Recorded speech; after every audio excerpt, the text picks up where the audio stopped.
Hello, I'm the Eternal Newbie. The extra L is for laborious, as in the subject of today's story was very laborious to deal with. The subject, Beth, started off nice, but then again so does a Venus flytrap. And she turned into something much, much worse, especially for the DM. Let's get to it, shall we? This is mainly a rant because I'm still so angry about the whole thing. So our group was completely new to D&D, and our DM had been playing for a long time and organized our first D&D session for us. Of the three of us, one girl in the group, let's call her Beth, was really into Fantasy High and Baldur's Gate 3, so she was the most excited for this game. We started playing, and for the first 3 months, things are great. We're all super excited for it each week, and we all bonded with our characters, and we all found out we really love role-playing. Then, it happened. All of us came up with a pretty extensive backstory, at least 2 or 3 pages each, which our DM encouraged because she likes focusing on story/role-playing. So, we get to the part of the campaign where our backstories start to become prevalent. Beth is the first one to have her backstory brought up. She has a session more or less dedicated just to her, which we all were super pumped for. Then, the next session is fully dedicated to her, which again, we were actively encouraging, but then it gets weird. Beth was extremely obsessed with not spoiling her backstory, which I mean, fair. She worked hard on it. She should be allowed to reveal it when she was ready. What sucked though is that she would go into a private chat, we were playing online using Discord, with the DM to roleplay the stuff from her backstory. Again, no big deal, right? Well, these one-on-ones lasted an hour, so we're just sitting around for an hour watching them move around tokens on Roll20. It sucked, but whatever, right? It kept happening. Now at this point, all of us had figured out the big twist for her character, which meant there was no reason for the private chats. But no, she insists on them. Then her character kind of effed over my character. He's mad at her, but I want to make sure she's comfortable with any kind of confrontation in game. At this point, I've known her long enough to not trust her to improve an argument without her getting mad in real life. I gave her multiple outs, asked for consent 3 times, checked in right before the fight, during the fight, and after the fight. At all points, she gave me the green light and encouraged it since it would make for good storytelling. The fight happens, she is mad at me in real life, and then things really fall apart. I found this out afterwards, but apparently, at the end of each session, she would basically yell at our DM for everything Beth thought she was doing wrong. From making decisions about her backstory, to not giving her enough agency, to showing favoritism to the rest of us. So the DM, who is an incredibly nice person, starts giving more and more of the spotlight to Beth. At this point, she would have these elaborate dream sequences where we were once again just sitting there muted. She refused to talk to my character in-game, which made things incredibly awkward, and then she decided that the magical items I received were unfair. I was literally cursed, something she should have been, but she metagamed her way out of it. We were then given a joke magical item that I used for something regarding my backstory, which made my character act really shady about it. All she had to do was ask in game, do an insight check on me, I was not being subtle, or just steal them off me when I was asleep. Instead, she essentially threw a tantrum because she didn't want to interact with my character, but wanted the magic item. She was berating the DM daily about this. Again, I didn't know until afterwards.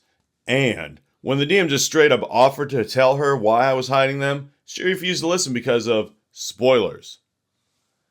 Well, Beth sounds like a real pleasure to be around. And I know the DM should have told her to go pound sand, but no DM signs up to put up with this kind of abuse. I'm guessing this DM hated confrontation that much.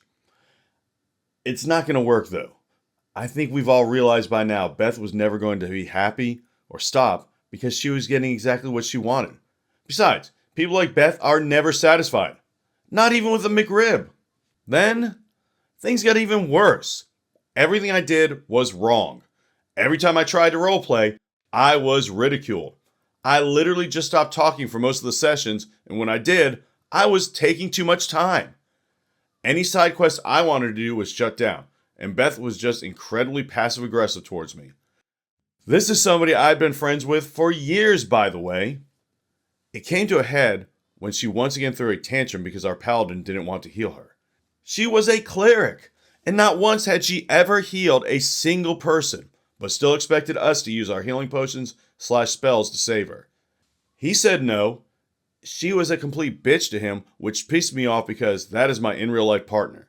Needless to say, our friendship officially died. The DM called me, literally in tears because Beth had berated her so badly she no longer even wanted to play D&D. Beth left the campaign and the friend group in the messiest way possible, and then ridiculed me for ending our friendship over D&D. This was so much more than just D&D. This was her disrespecting me, my friends, and my partner. There were other factors leading up to this. She is a literal nightmare person, but this was the last push. There was so much more shit she did, but I didn't want this rant to be crazy long.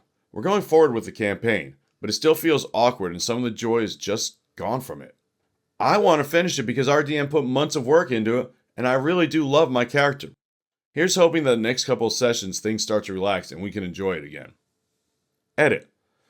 I was talking to the DM and she told me some more of what happened with Beth before she left the campaign. One thing I noticed, but I guess was worse in private, was the constant pushback on everything the DM did. For example, instead of learning how to play her character, she instead was obsessed with breaking the game and outsmarting the DM. She had an us versus the DM mindset, where she basically refused to engage with the DM and wanted to constantly come up with plans to stump her. Beth considered me talking to the DM, giving her a heads up on stuff my character wanted to do, and sending her my plans, questions, combat strategies before we encounter the big bad evil guy, as me betraying the group by giving the DM all of our secrets. Apparently Beth complained about that a lot. She would also argue constantly during combat because she didn't understand how spells worked and instead would push for how she thought they should work. She did not understand what passive perception meant, and because hers was so high, she shouldn't have to roll for perception ever and should be able to instantly know when people were lying. It was to the point where me and another player would text, "But my passive perception is 19, to each other as an inside joke because she said it at least 10 times per session. We played on Roll20, and when someone else was talking, she would basically spam the chat. I remember the DM told her no because Beth was using a spell wrong, and then Beth proceeded to copy and paste the spell and spammed it into the chat like 20 times while arguing with the DM over the wording of the spell. That was not the only time she did this, by the way. You know, I once had a DM with the attitude it was him against the party. And as we quickly find out, the DM is always going to win that one. He was responsible for 2 or 3 TPKs in the span of a few months. He would take an encounter, figure out a way to run it so that none of us would have a chance of survival. Like the time we were on a boat in the Underdark and a water troll, at least I think it was a water troll, came up and dragged us under one at a time, drowning us. Or that time we were in Barovia and attacked by werewolves. Well, all they had to do was hit us, and if we failed a saving throw, we became werewolves, which were all under the control of Strahd. Game over. Oh yeah, fun times. I have stories about both these incidents if you're interested. But enough from me. What do you think?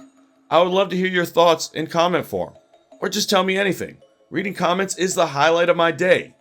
Thank you so much for watching, and as always, play your character. Don't let your character play you.